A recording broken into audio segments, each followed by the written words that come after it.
Welcome to another edition of Now Hear This with Andy Rolleman. Andy, welcome to your own show. Thank you so much, Berris, for that beautiful introduction. And, my pleasure. I can't believe this is number 3. This is number 3 in Now Hear This, and it is so good to be back. Well, thank you for coming back. And I think over the last couple of episodes, you were able to share a lot of very interesting educational information about hearing loss.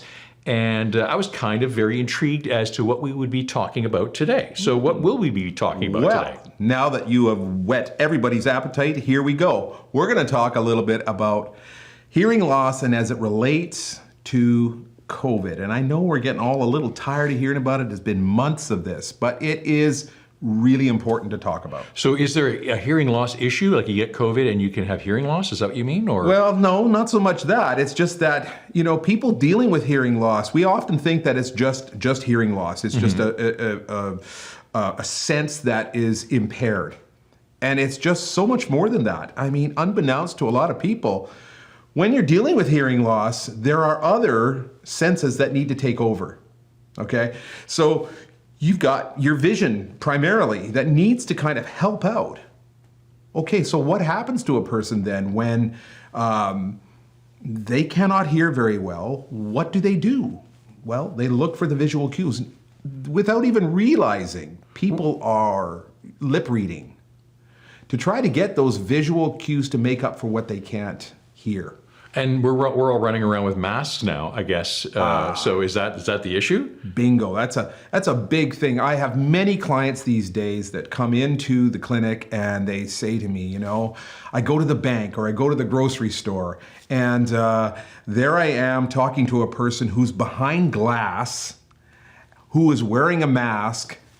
I'm lost. I can't see their facial expressions. I can't see their mouth move. I've got a problem. I can't hear them. I never even thought of anything like that. That's quite profound, actually. And because, as much as hearing is important to communication, they say it's maybe not even the largest part of communication. It's visual cues, lip reading, and all of those things. Absolutely. It is so important. So you already have distance that a person is feeling. They're feeling isolation purely because of their impairment, their hearing impairment. Now you add the other factors in with not being able to visually sort of connect the dots. Well, you've got a major problem on your hand, and it's no wonder that my clients are feeling even more isolated and removed from other people. Yeah, I can totally see that. It's one of the reasons, if I may show you there, Berris, it's one of the reasons, I brought a visual aid here today, one of the reasons why I am wearing a shield in my clinic. So it's not for welding? No, welding's later. That's the next show.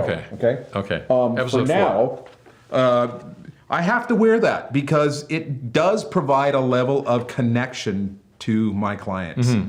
It allows me to, in some way, maintain a bit of that audible connection to the client by using the visual help, I guess, if you will. So this has been really helpful. So do you think that that's something that's going to replace wearing these things? Like,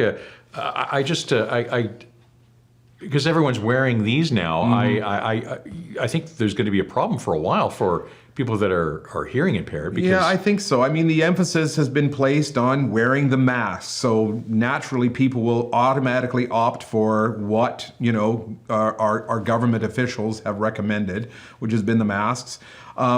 For me, it just, I do everything possible in the clinic to maintain that high level of PPE, but it's the one thing that I cannot do. I can't, for my clients, talk like this. I just can't do it. It just doesn't, it's too unsettling for them.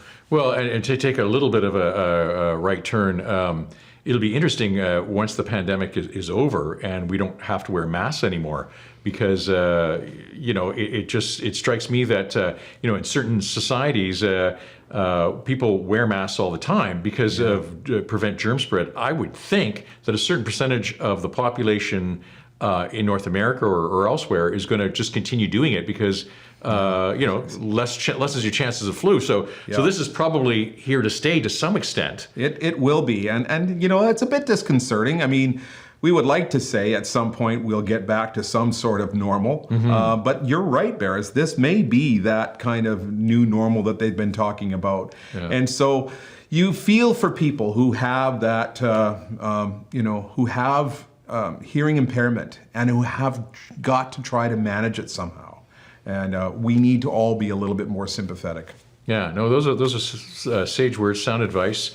Anything else until we talk next time?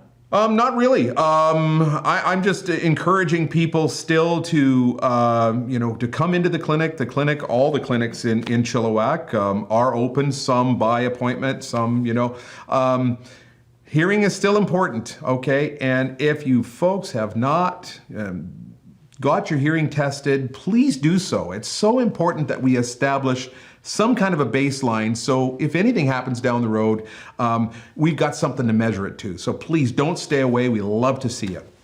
Thank you very much, Andy, and thanks to everyone for watching this edition of Now Hear This. Thank you.